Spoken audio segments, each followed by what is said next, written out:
Di dunia ini kerajaan cuma ada dua. Kerajaan gelap dan kerajaan terang. Kerajaan Tuhan dan kerajaan setan. Kerajaan setan punya tatanan yang luar biasa. Ada gubernurnya, ada bupatinya, saudara. Dan tujuan mereka cuma satu, menghancurkan umat manusia. Menyesatkan orang-orang pilihan. Tetapi saudaraku, kita sebaca kisah Rasul 16 tadi yang saya terangkan, ada hubungan antara parenting dengan progres. Jadi saya tidak bicara lagi soal itu, mari kita lanjut.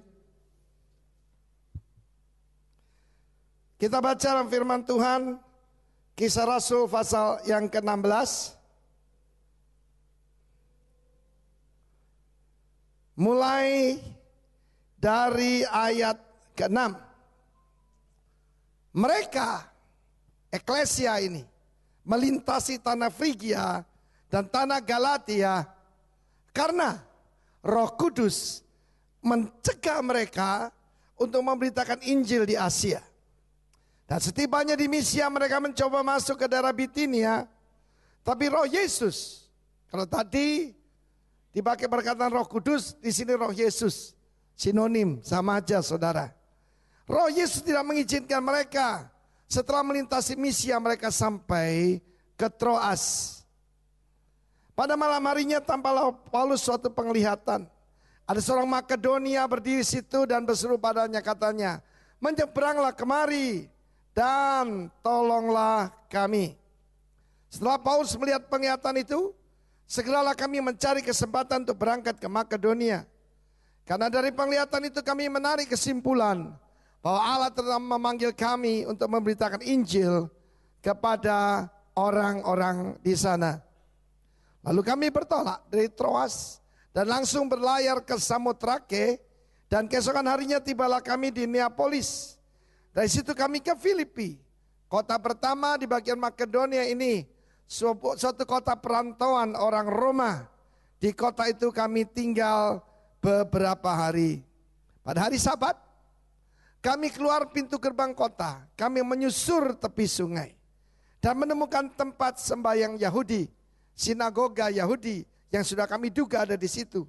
Setelah duduk kami berbicara kepada perempuan-perempuan yang ada berkumpul di situ. Seorang dari perempuan-perempuan itu bernama Lydia turut mendengarkan. Ya, seorang penjual kain ungu dari kota Tiatira yang beribadah kepada Allah.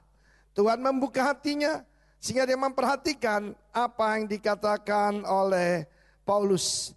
Sesudah dibaptis bersama-sama dengan seisi rumahnya. Katakan seisi rumah. Ia mengajak kami, kata, jika kamu berpendapat bahwa aku sungguh-sungguh percaya pada Tuhan, marilah menumpang di rumahku. Ia mendesak sampai kami menerimanya. Pada suatu kali, ketika kami pergi ke tempat sembahyang itu, kami bertemu dengan seorang hamba perempuan yang mempunyai roh tenung. Dengan tenungan-tenungannya, tuan-tuannya memperoleh penghasilan besar. Yang mengikuti Paulus dan kami dari belakang sambil berseru, katanya, orang-orang ini adalah hamba Allah yang Maha Tinggi. Mereka memberitahukan kepadamu, bahasa Inggris, kepada kami, jalan kepada keselamatan. Hal itu dilakukannya beberapa hari lamanya. Tetapi ketika Paulus tidak tahan lagi akan gangguan itu, berpaling dan berkata pada roh itu, demi nama Yesus Kristus yang menyuruh engkau keluar dari perempuan ini. Seketika itu juga keluarlah roh itu. Perhatikan saudaraku, dalam bahasa Inggris bagian terakhir, and he, bukan she.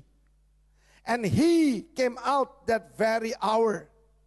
Jadi waktu itu suaranya bukan lagi suara perempuan, suara laki-laki. Ada pribadi lain di dalamnya.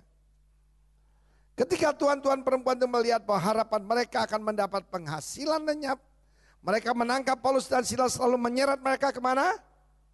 Yang keras, ke pasar untuk menghadap penguasa.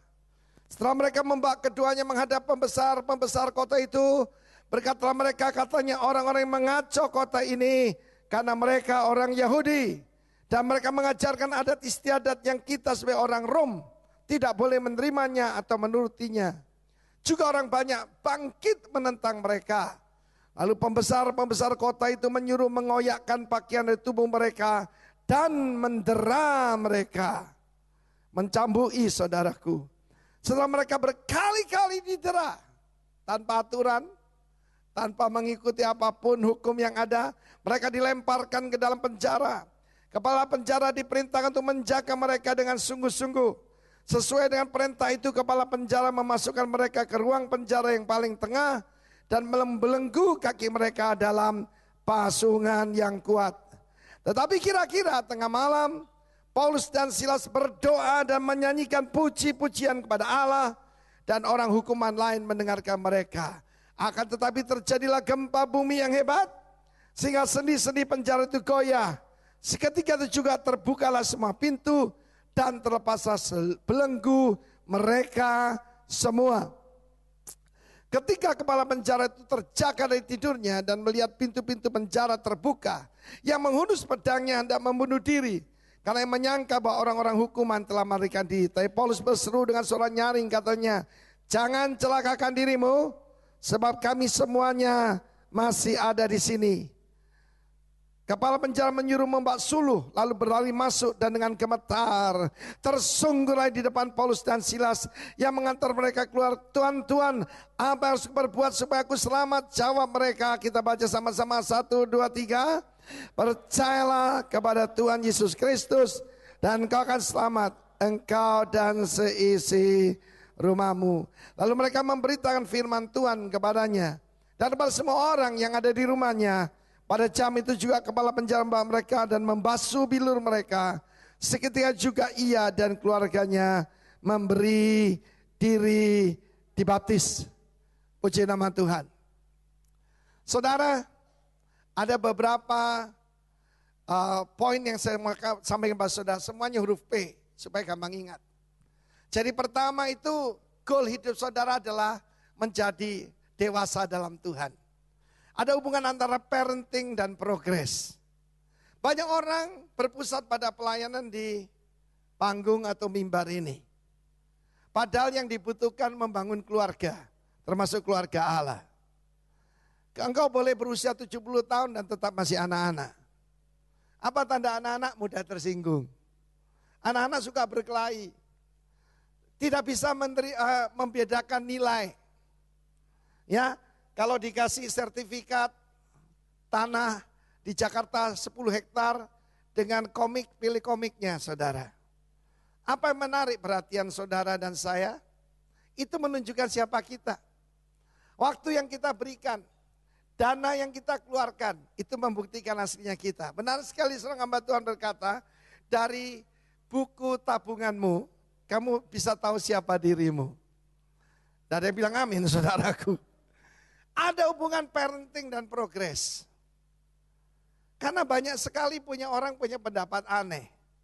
Mari kita membuat gedung yang besar dan silakan Tuhan yang mengisi. Bahkan mereka tumpang tangan di kursi-kursi ini. Buat apa saudara? Ya, ikuti perintah Tuhan. Amin. Nah, P yang ketiga yang harus ada dalam hidup kita adalah planning. Planning ini yang menentukan Tuhan, saudaraku. Kita melihat bagaimana kita tahu kingdom of God is an expansion kingdom. Kerajaan Allah adalah kerajaan yang berekspansi. Amin. Kerajaan Allah adalah kerajaan yang tambah luas. Tahun depan namanya the year of expansion. Mau ekspansi? Mau berekspansi? Mau bertambah besar? Amin. Tahun ini the year of new heights. Tahun depan the year of expansion. Amin. Tetapi ketika mereka merencanakan untuk pergi ke Asia. Asia yang terkenal saat itu adalah Turki. Secara benua sebetulnya Tuhan Yesus itu orang Asia, betul? Ya, dia duduk Londo, saudaraku. Tetapi planning di sini adalah meminta petunjuk Tuhan. Banyak orang, saudara, ya, pikirannya pikiran franchise. Oh, kita buka gereja sini, kita buka gereja di sana. Saya mau beritahu, pastikan Tuhan yang menentukan.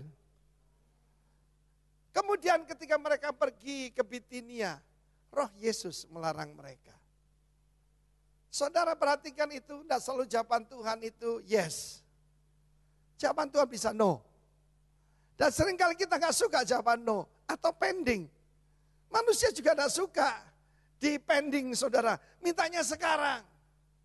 Mereka berdoa, Tuhan berikan aku kesabaran dan berikan itu sekarang.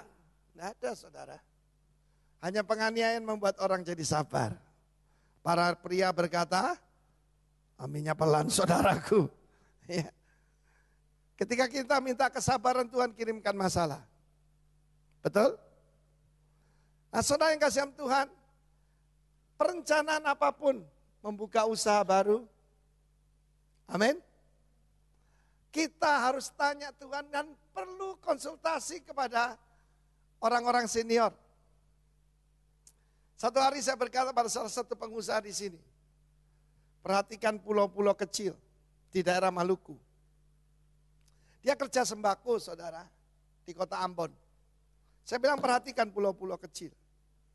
Waktu saya katakan 10 tahun yang lalu, dia orang mudeng, gak ngerti saudara, apa sih maksudnya.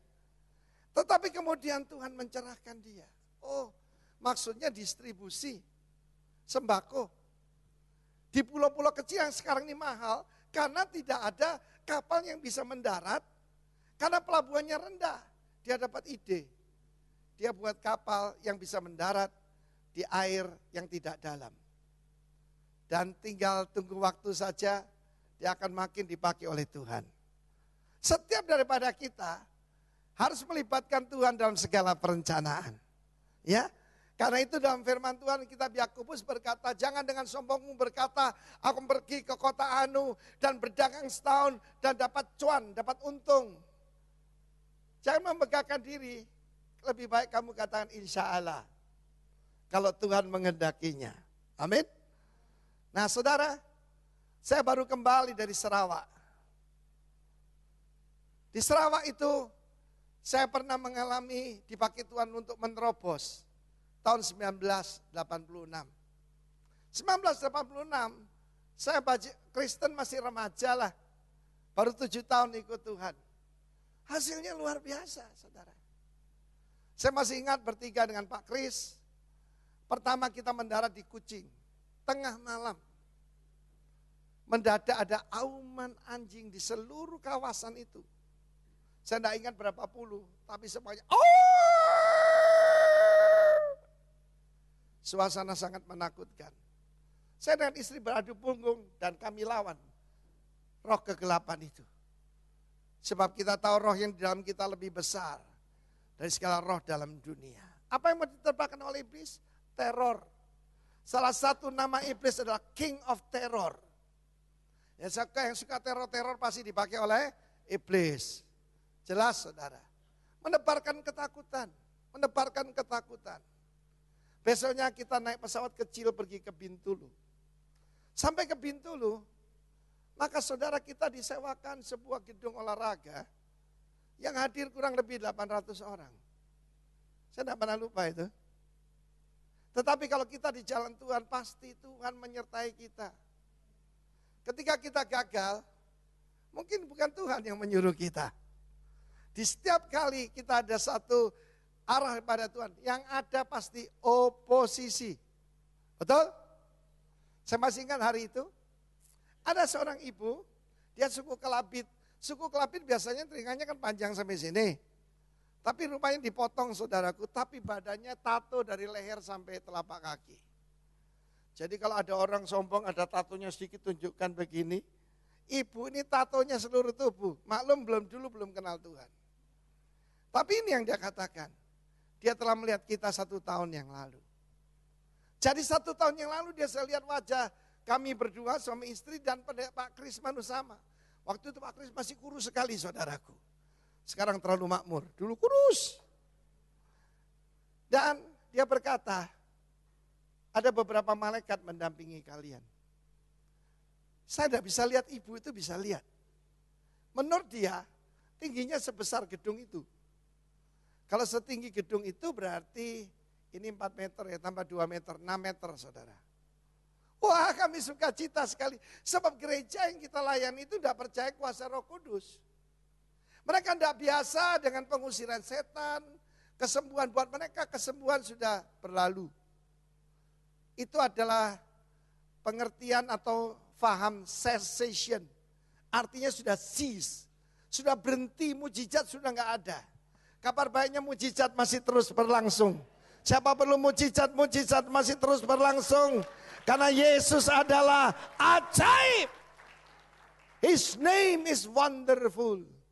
Hari itu saudara, orang-orang Iban yang rambutnya begini, ya, orang-orang Kelabit, orang Murut, orang Kenyah, saudara, suku-suku Dayak itu mereka mengalami kelepasan secara luar biasa. Dan kami lihat dengan mata kepala sendiri, kita cuma nonton. Luar biasa. Dan waktu saya kembali 31 tahun kemudian, Bintulu sudah jadi satu kota yang bagus. Bandaranya saudaraku tidak kalah dengan di sini saudara. Bagus sekali. Luar biasa. Tapi Tuhan menuntun kita kemana? Ke tempat yang sunyi. Kita Rock Ministry hari ini akan memulai pelayanan di Gunung Nyelum. Gunung Nyelum, saudaraku. Seumur hidup saya tidak pernah dengar ada Gunung Nyelum. Dan di sana, saudaraku, ada puluhan ribu orang Indonesia yang tidak bisa pulang ke Indonesia karena kerja kontrak dengan perkebunan sawit, saudara. Dan keadaan mereka sangat menyedihkan. Kebetulan waktu saya ke sana ada beberapa anak dari NTT. Ada yang dari NTT di sini?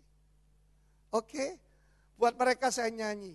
Bye Sonde bye, Tanah Timur lebih baik. Kemudian mereka datang untuk didoakan. Selama saya di Bintulu, KKR 2 hari, kembali terjadi mujizat, kelepasan dan sebagainya. Nah saudaraku, ingat ya, planning bersama dengan Tuhan. Saya pernah ditanya, apa salah satu tanda kita dipimpin Roh Kudus, Pak Arifin? Saya bilang, roh Allah dengan roh manusia itu, dengan daging manusia. Roh manusia penurut, daging ini melawan. Kalau melawan daging, kebanyakan sudah dari Tuhan. Amin. Ketika saya menembus batas untuk pergi kembali ke daerah situ, saudara. Secara apapun, tidak masuk akal. Kenapa kita mesti pergi ke sana padahal di Indonesia masih banyak suku-suku yang lain. Tapi jangan lupa, Tuhan menyuruh kita kepada bangsa-bangsa. Amin. Nah, saya akan lanjutkan. Kemudian satu mereka dapat penglihatan seorang Makedonia. Ini orang Europe, orang Eropa. Dari Yunani. Menyeberanglah kemari, tolonglah kami. Saya beritahu dulu, Yunani itu adalah, bukan Yunani saja, Yunani kan penyembah berhala, dewa-dewa. Tetapi saudara, seluruh Eropa itu orang-orang sadis, orang-orang biadab. Saya ingat orang Viking, ya, orang Jerman zaman dulu, itu orang-orang biadab saudara. Dan bahkan kota yang sangat indah, yaitu di Swiss, itu kota yang dulu paling bau, paling menjijikkan di seluruh Eropa. Karena dijamah oleh Injil Yesus, berubah semuanya. Amin. Nah saudara, kalau kita mau hidup berkemenangan, ada satu yang kurang sukai oleh daging kita. Prayer. Amin. Doa. Nah prayer ini saudara, bukan sesuatu yang ban serep. Prayer selalu dihubungkan dengan power. Amen. Katakan prayer and power. Murid-murid tanya kepada Yesus. Ada seseorang anak, kelihatannya itu seperti ayan, tapi sebetulnya kerasukan roh jahat. Roh jahat ini karena namanya jahat, membawa dia ke air untuk ditenggelamkan, dibawa ke api untuk dibakar. Orang tuanya, ayahnya berseru pada Yesus, tolonglah guru, anak murid-muridmu gak bisa. Dan Yesus mengusir roh jahat itu. Murid-murid tanya, guru, kenapa kami tidak bisa mengusirnya? Jenis ini hanya bisa diusir dengan doa dan puasa. Disiplin rohani, berdoa, berpuasa dan beri. 3B kan? Apa tadi? Berdoa. Berdoa itu sudah bukan bawa daftar belanjaan. Berdoa itu tanya Tuhan apa yang harus kulakukan. Amin. Satu hari pagi saya berdoa, Tuhan apa yang saya harus lakukan hari ini? Dan Roh Kudus berkata, pergi ke penjara. Ke LP Kerobokan. Kamu pergi ke sana. Kalau menurut akal saya gak ada jadwal ke situ. Dan sudah ada tim yang melayani. Tapi saya menurut. Saya katakan pada pemimpin pelayanan di situ. Saya yang datang ke sana. Loh Bapak datang. Oh sekalian Pak, puji Tuhan. Ketika saya sampai di sana, belum saya akan bicara. Seorang pemuda dari belakang angkat tangan. Tunggu dulu, saya mau bicara. Dia maju ke depan sambil nangis sejadi-jadinya. Sambil dia mencoba menenangkan diri dan dia berkata begini. Saya ini sudah putus asa. Istri saya menceraikan saya, orang tuanya tidak mau peduli saya. Teman-teman apalagi. Tidak ada seorang pun yang menjenguk saya. Dan saya katakan Tuhan, kalau Tuhan masih peduli kepada saya, dia minta saudaraku, kirimkan hambamu Timotius Arifin ke sini.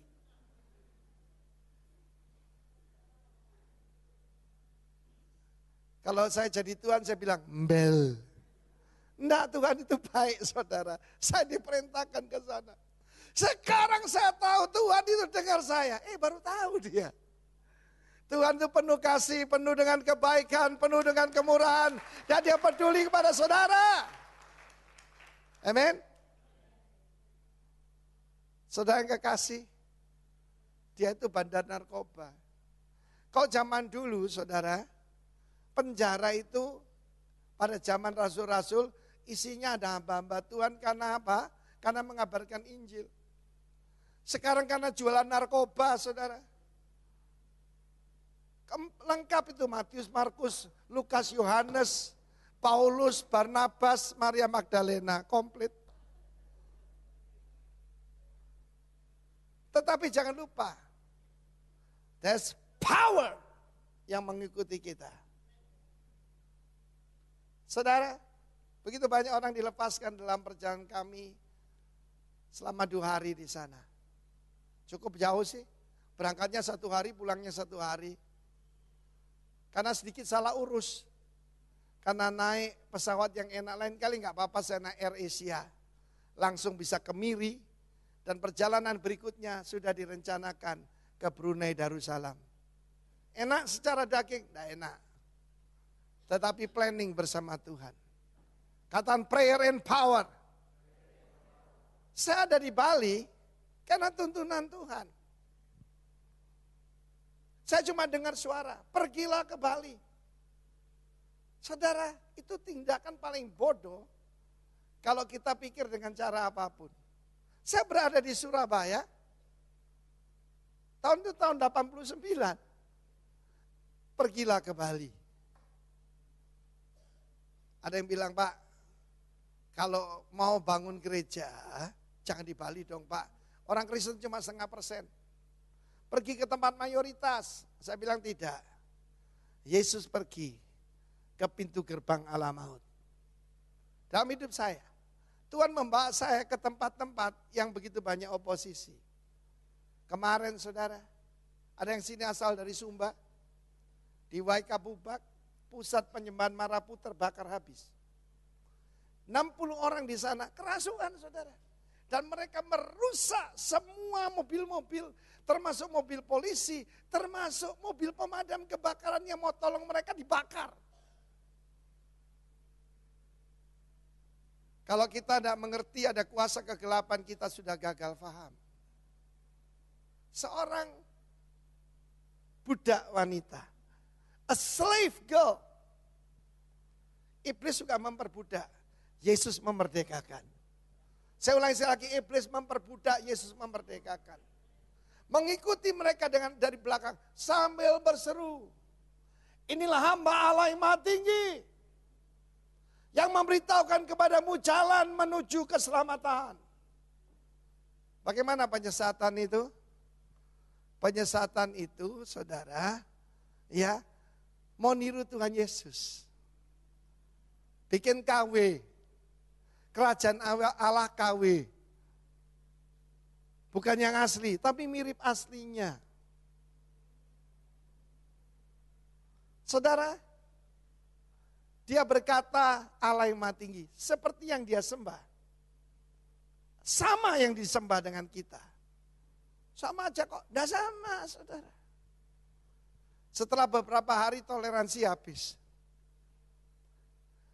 Rasul Paulus berpaling dan berkata, dalam nama Tuhan Yesus Kristus keluar dari dia.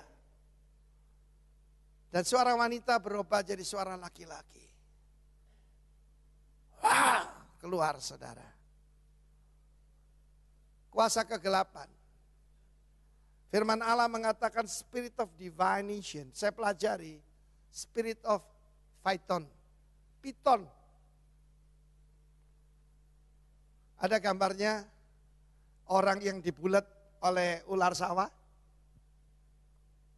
Sudah lihat ini? Dia tidak mematikan orang dengan bisanya karena dia tidak berbisa. Tetapi dengan cara apa? Melilit. Dan lilitannya makin lama makin keras. Apa yang mau diambil? Nafasnya. Ada juga gambar ular sawah besar dengan harimau. Bukan harimau, ini singa. Singa itu yang bahaya apanya saudaraku? Taringnya, apalagi? Cakarnya, apalagi? Tidak ada yang bilang auman, iya betul aumannya ya. Wow!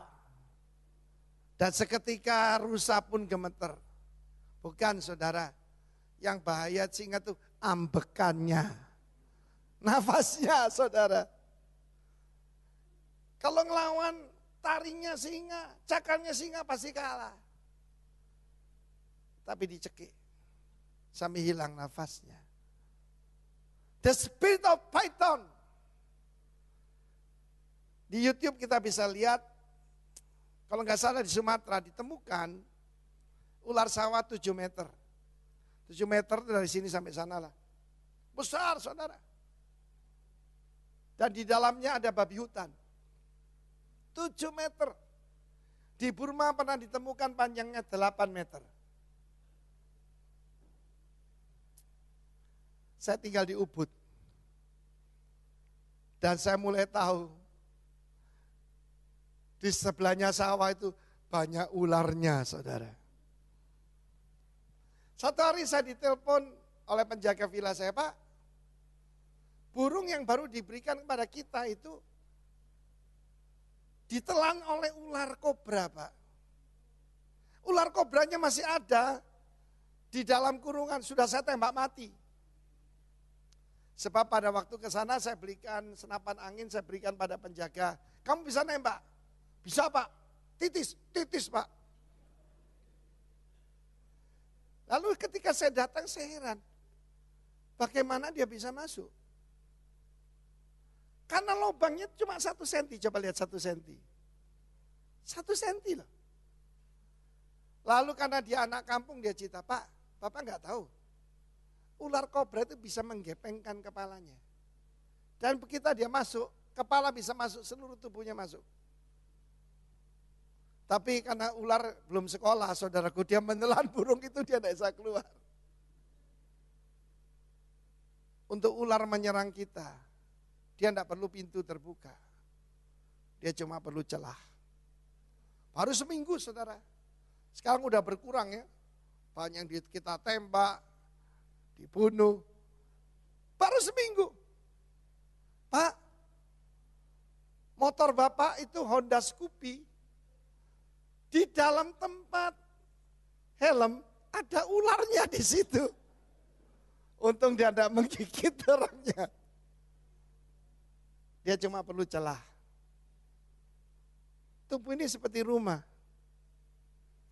Hanya orang bodoh. Kalau di gitu banyak ular di sana, dia membuka jendelanya lebar-lebar. Ini pintu, ini jendela. Ular tidak perlu sampai masuk ke dalam, dia cuma titip telurnya aja di situ. Ketika telurnya ular ada di sini, roh najis, roh jahat akan beranak pinak. Dan mungkin ada yang sudah bergenerasi-generasi. Kabar baiknya kita diberi kuasa untuk menginjak ular dan kalajengking. Sebelum saya lanjut, saya ajak kita melihat ayat pokok dalam bulan-bulan ini. Yesaya 35 ayat ke-7.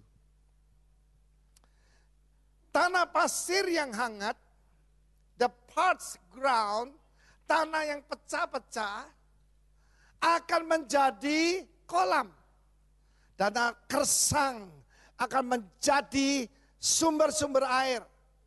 Di tempat serigala berbaring akan tumbuh tebu dan pandan. Tapi saya selidiki serigala itu bukan jackal ataupun anjing hutan, itu adalah dragon. Karena bahasa aslinya itu tanin. Tanin itu sea monster. Naga. Siapa yang menyesatkan Hawa? Ular. Ular ngerti belanja tidak bisa online. Amin. Jadi dia tawarkan.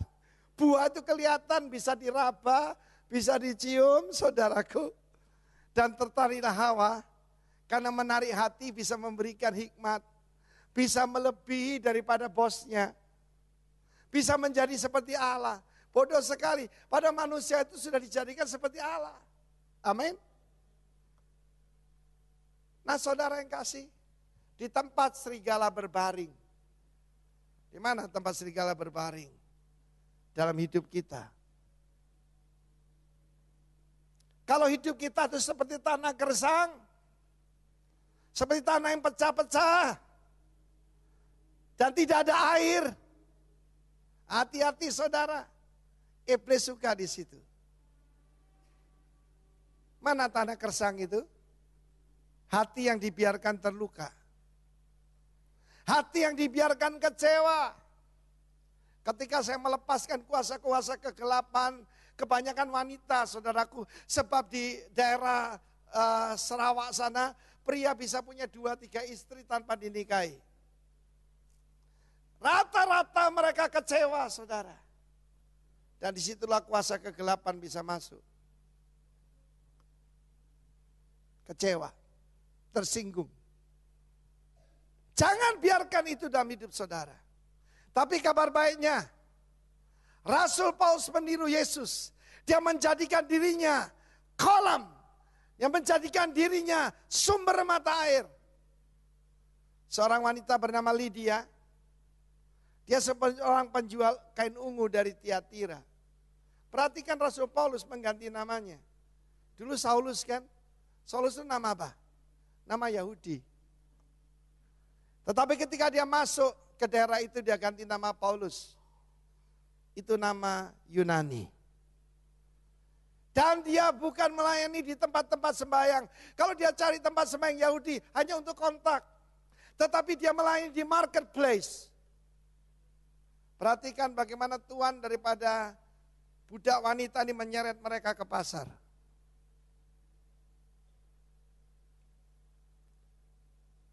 Ladang sebenarnya bukan di gereja, tapi di luar sana. Yang mengerti katakan amin. Lalu mereka didera, mereka disiksa, lalu dilemparkan ke tempat yang paling gelap. Tujuannya adalah membawa adat istiadat Yahudi yang bertentangan dengan adat Romawi. Apa kewarganegaraan Rasul Paulus? Apa kewarganegaraan daripada Silas? Kewarganegaraannya adalah kewarganegaraan Romawi. Seandainya dia berkata, stop, saya warga negara Romawi enak saja, saya disiksa tanpa pengadilan. Tapi saudara, Rasul Paulus lebih mengandalkan warga negara yang lain. Yaitu kewargaan kerajaan Allah. Kita warga negara Indonesia, tapi kita juga warga negara kerajaan sorga. Tepuk tangan bagi Allah kita. Indonesia bisa inflasi, tetapi kerajaan sorga tidak akan bergoncang. Prayer and power, katakan prayer and power. Sekarang mereka ada prison. Bagaimana kalau mengalami prison? Saudara, di Hanoi ada satu penjara untuk menangkap yaitu pilot-pilot Amerika. Tapi juga untuk menangkap hamba-hamba Tuhan. Dan mereka beri nama Hanoi Hilton. Biasanya kalau pilot taruh Hotel Hilton, tapi ini penjara, saudara. Ketika saya sampai ke kota Roma, maka guide berkata, this is Prodeo Hotel. Prodeo itu sering kita kira itu gratis, bukan. Prodeo itu untuk Tuhan. Sebab zaman dulu itu dipakai untuk nangkap orang-orang Kristen. Nah saudara, oposisi itu normal. Sebelum saya mengikut Tuhan, hidup saya aman-aman, saudara. Hari pertama saya mengikut Tuhan, ancaman datang, intimidasi datang. Segala macam rencana jahat diarahkan kepada kita. Tapi saya beritahu itu normal. Ketika mereka berada di tempat yang paling dalam. Saya mau cerita sedikit lagi tentang piton. Hati-hati ular sawah itu. Saya bicara tentang ular yang tidak kelihatan itu. Seringkali kalau saya ngusir setan, orang yang dirasuk setan bisa liwat bawa kursi. Jangan cepat sekali. Syat, kembali saudara. Kalau tidak begitu, menggeser begitu dan menjilat debu tanah. Makanannya ular, apa debu tanah? Bukan, makanannya tikus. Tapi debu tanah menggambarkan daging manusia. Jangan beri makan kepada ular. Amin. Saudara yang kasih Tuhan, ular piton itu akan mengambil pujian dari mulut kita. Apa tanda orang dililit ular piton? Bukan lagi ucapan syukur yang keluar, tapi ngomel. Tahukah saudara berapa banyak orang Israel mati di padang belantara bukan karena berzina, tapi karena ngomel. Amin. Coba rekam 1 minggu aja. Ya. Apa yang keluar dari mulut kita? Ucapan syukur apa? Ngomel. Hidup adalah pilihan. Ada seorang anak kecil murid sekolah minggu, lucu tadi yang namanya Charity, ya. Dia pergi ke dokter. Dan dokter berkata, anak manis, ini akan sedikit sakit. Kamu boleh berteriak sekeras-kerasnya. Anak kecil lihat dia, murid sekolah minggu Rocky, saudara. Om dokter, bagaimana kalau nyanyi saja? Dan dia nyanyi. Life is a choice. Saudara, saya tadi katakan tentang planning. Saya sampaikan tentang prayer and power. Sekarang prison. Bagaimana mereka menghadapinya? Di tengah malam. Hari ini mungkin saudara sedang mengalami tengah malam dalam hidup saudara. Saudara sedang mengalami puncak dari penderitaan atau kesulitan saudara alami. Kabar baiknya tengah malam akan segera jadi pagi. Janjimu seperti fajar. Kok lemah saya? Yang tiada pernah bersinar. Cintamu seperti sungai yang mengalir. Dan ku tahu betapa dalam kasih-Mu. Amin. Saudara yang kasih. Firman Allah berkata tangisan sepanjang malam. Crying endured throughout the night. But joy come in the morning. Ketika saudara sedang menghadapi tengah malam, badan mereka luka semua. Mereka mengalami ketidakadilan. Pak, dunia ini kok tidak adil ya Pak? Baru tahu lu ya. Iya Pak, tidak ada cenglinya sama sekali. Lu nggak tahu, cengli udah wekwo. Udah pulang Cina sana, yang ada saudaranya namanya Bo Cheng Li. Saudara, ketika saudara prayer and power, present menunggu. Present menggantikan semua tantangan, segala kesulitan. Bukan karena kita berbuat jahat, tapi karena berbuat baik. Saya masih ingat tahun 86 itu, karena nama saya Arifin, dikira murtadin, saudara. Jadi saya diikuti polisi, dipotret. Semua spanduk-spanduk saya dirobek-robek, saudara. Tidak apa-apa. Hari terakhir mau pulang, digelendeng ke kantor polisi. Aneh, saudara. Kalau saya agak berani ya tidak apa-apa. Istri saya loh, tenang. Pada waktu kami tidak takut. Mendadak datang polisi yang pangkatnya lebih tinggi.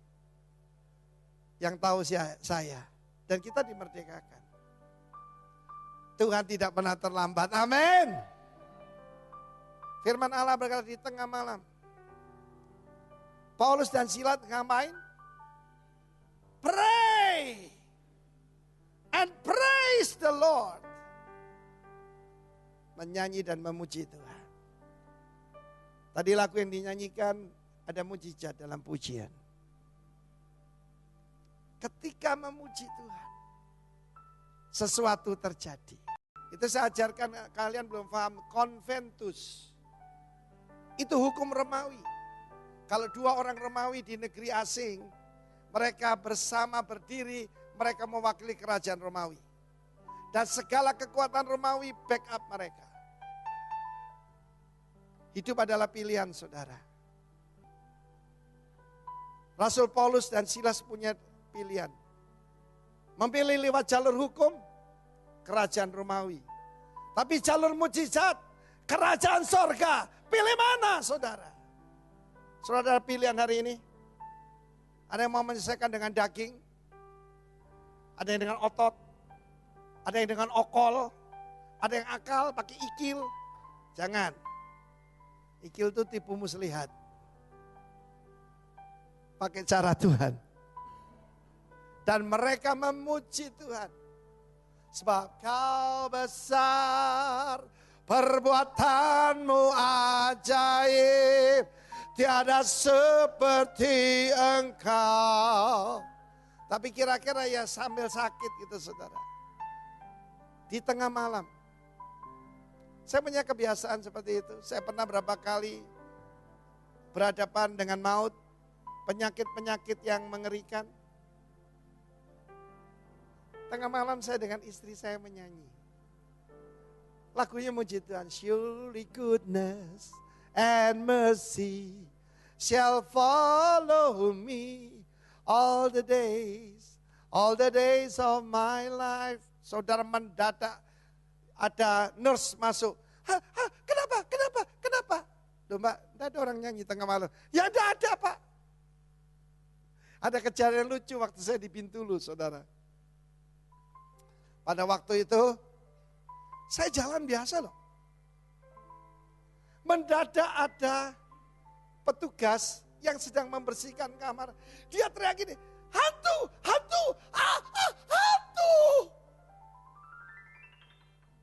Saya goda dia, mana ada hantu yang tampan? Mana ada hantu yang handsome?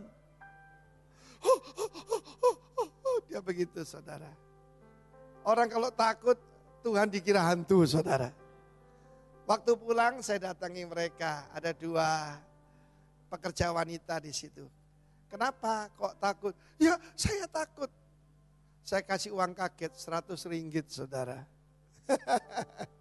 Saya kasih uang 100 ringgit bagi 2.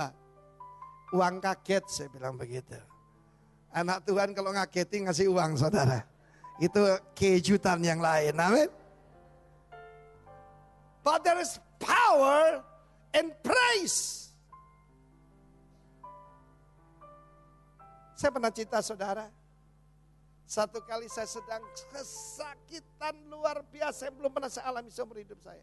Sakitnya itu tidak terkatakan. Saya keluar keringat dingin. Jam 2 pagi istri saya sedang tertidur. Dan saya tidak mau ganggu dia. Saya kesakitan. reaksi penting. Saya nyanyi. Saya baru menerjemahkan sebuah lagu yang sudah dinyanyikan bertahun-tahun, saudaraku. Ya. I worship you, haleluya. Waktu sakit ya enggak gitu. Mungkin haleluya, mungkin begitu. Istri saya mengambil keputusan, ayo kita ke Surabaya.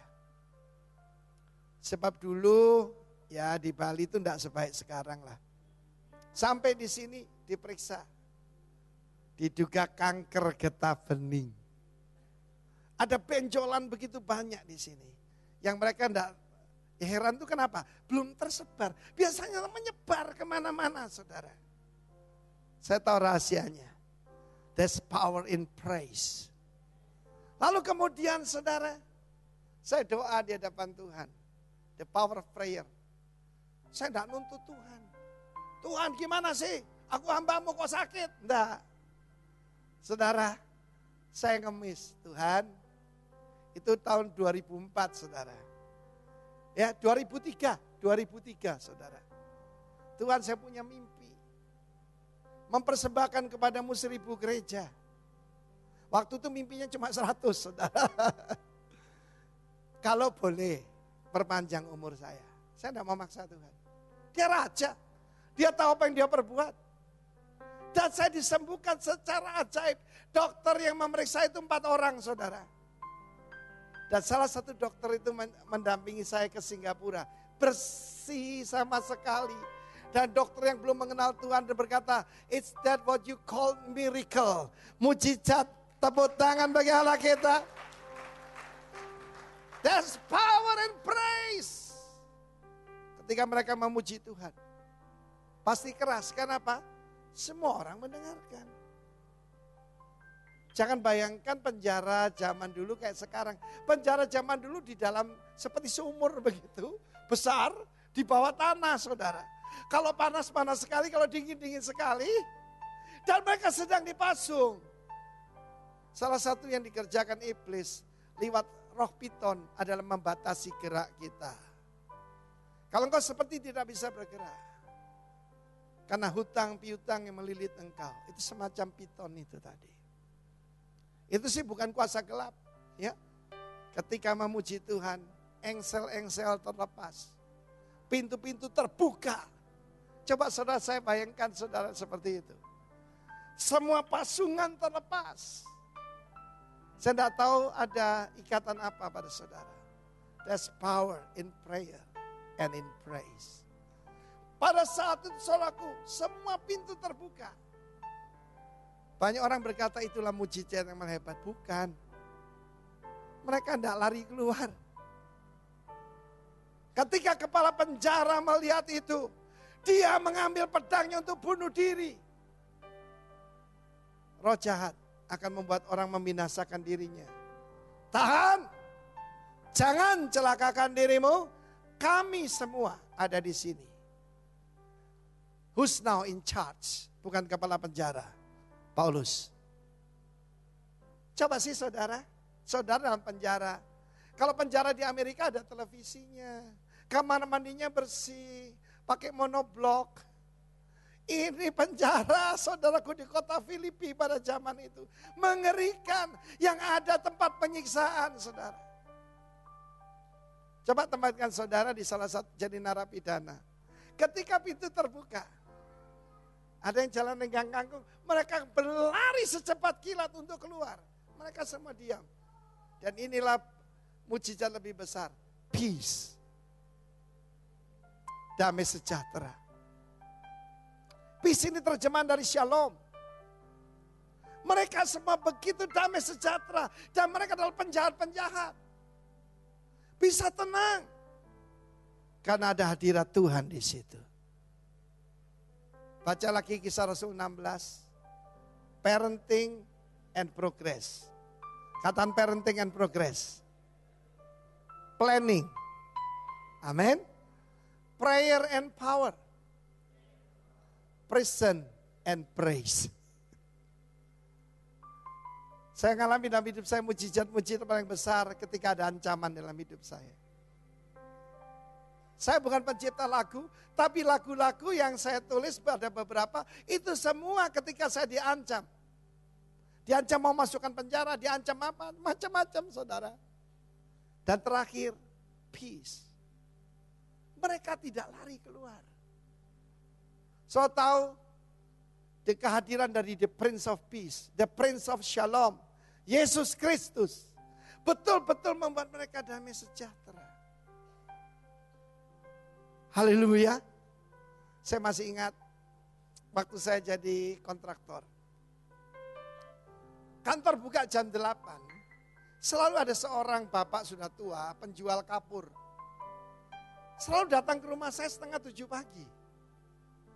Saya bilang, Cek, kantor belum buka. Hai ya, rumah lu ini ada apa ya? Gua senang di sini. Kopi lu rasanya juga lain katanya. Saya bilang, Cek, namanya hadirat Yesus. Sebab di rumah kami itu begitu seperti Taman Eden. Bukan Taman Edan, saudaraku. Rukun semuanya, rukun luar biasa. Dan di situ kan selalu kita memuji menyembah Tuhan. Ada hadirat Tuhan. Bahkan saya pernah cerita saudara, kita punya 3 binatang. 1 dipelihara, 2 itu datang sendiri. Itu makan dari 1 piring. Yang pertama anjing. Tahu aturan loh, habis itu baru kucing. Kucing itu hasil prayer istri saya. Saya mau ceritakan ya. Waktu kita pindah ke rumah baru, betul-betul mempermalukan. Kenapa? Ada Mickey Mouse masuk ke ruang tamu saudaraku. Dan tikusnya gede-gede. Kucing pun lari saudaraku. Ya ketika kucing dikejar kayak film kartun. Ketika kucing dikejar oleh tikus, saya bilang, lu tuh kucing. Dia enggak ngerti juga saudaraku. Saya coba, saya bisa nembak lah. Saya sediakan senapan, enggak muncul saudara. Ya, saya kasih jebakan. Itu ikan asinnya dikerikiti, tapi dia enggak masuk situ. Pinternya luar biasa saudara. Lalu saya sudah bingung, ini mau diapain? Ya saya sediakan setrum, enggak bisa. Tikus berlalu lalang situ. Istri saya doa. Ini saya belajar istri saya. Tuhan, kami malu Tuhan. Rumah baru pemberianmu, kok banyak tikusnya. Saudara, tahu jawaban doa? Ada kucing kurus warnanya putih. Holy cat saudaraku. Datangnya, dan dia begitu kelaparan. Dia sudah tahu, di dalam orang kelaparan jadi sadis. Tikus yang besar-besar dihabisin saudara. Setelah anjing makan, kucing datang. Setelah kucing makan, kura-kura keluar. Enggak tahu saudaraku, dari bawah meja saudara. Saya enggak tahu dari mana kura-kura itu datang. Karena ada hadirat Tuhan. Bagaimana di rumah saudara? Saya pernah masuk ke rumah orang bagus. Tapi hawanya panas saudara. Master bedroom ada 2. Suami dan istri sendiri-sendiri. Open marriage katanya. Pernikahan terbuka. Suami punya pacar sendiri, istri punya pacar sendiri. Berantakan saudara. Tetapi di dalam Tuhan ada damai sejahtera. Tepuk tangan bagi Allah kita. Tidak perlu mewah, tapi kalau Yesus hadir, luar biasa. Firman Allah ditutup dengan para pejabat kota itu. Ingat ya, marketplace. Datang dan mau membebaskan Paulus dan Silas begitu aja. Tapi kata Rasul Paulus, kok enak aja lu. Kami ini warga negara Romawi. Dan kami dihukum tanpa, yaitu pengadilan. Wah mereka ketakutan saudara. Tapi Rasul Paulus mendahulukan kerajaan sorga sebelum kerajaan Romawi. Saya ingat ketika saya mau dimasukkan penjara oleh orang-orang yang ya fasik lah. Lalu saya ingat, polisinya berkata gini, Pak, Bapak harus nuntut kembali dan ada bukti di sini. Yang dia memasukkan dokumen bukan Bapak. Jawaban saya adalah, enggak usah Pak. Loh enggak usah gimana sih Pak? Itu harus. Bapak harus membersihkan nama Bapak. Saya bilang nama saya, dosa dibersihkan, udah bersih kok Pak. Tetapi saya tidak mau balas. Kenapa? Tangan saya kecil, tangannya Tuhan besar. Amin.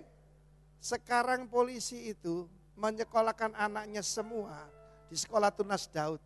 Dan menerima firman Tuhan bukan? Ya, karena dia melihat ada orang yang hidupnya damai. Be the agent of peace. You will be the agent of transformation. Ketika engkau hidup dengan damai sejahtera. Saya tutup dengan satu ayat, benar nih paling akhir saudaraku. Roma 16 ayat 20. Coba tampilkan Roma 16 ayat 20. Di tempat di mana naga berbaring, di situ akan ada kolam. Kita baca 1, 2, 3. Semoga Allah, sumber damai sejahtera, segera akan menghancurkan iblis di bawah kakimu. Kasih karunia Yesus Tuhan kita menyertai kamu. Bahasa aslinya kok tidak ada semoga ya. Bahasa Inggris saja. And the God of peace will crush Satan under your feet shortly. The grace of our Lord Jesus Christ be with you.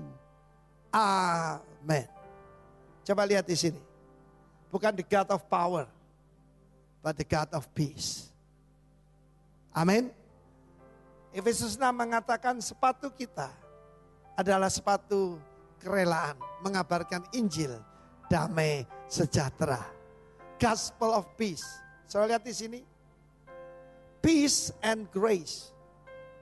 Kita akan berkuasa menginjak ular dan kalajengking. Bebaskan dirimu dari tipu daya piton. Apa tanda-tanda kita itu diganggu oleh piton itu? Selera akan hadirat Tuhan berkurang. Ada 3 tingkatan orang percaya. Yang pertama, mereka beribadah karena kewajiban, duty.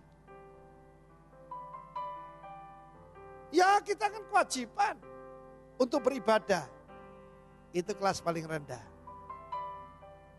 Yang kedua, tingkatan lebih baik. Desire. Ada kerinduan. Desire. Ada tingkat yang lebih tinggi. Delight. Saya kasih contoh ya. Makan nasi itu kewajiban. Kedua, desire. Ya. Ada orang suka saudara terang bulan. Ya. Tapi nomor 3 delight. Ya, siapa suka durian? Ayo ngaku. Saudara langsung ngiler saudaraku. Dan itulah delight. Siapa suka es krim? Ya, amin saudaraku. Kesukaan. Tidak usah dipaksa-paksa. Yang mana kita? Saya tutup dengan kita periksa diri kita. Duty, desire, or delight. Biar hadirat Tuhan menjadi delight kita. Mazmur 37 ayat 4. Delight yourself in the Lord your God. And He will make it to pass. Biarlah engkau bersuka cita, biarlah engkau menyenangi Tuhan begitu rupa. Dan Tuhan akan membuat janji-janjinya terjadi dalam hidupmu. Tuhan memberkati kita.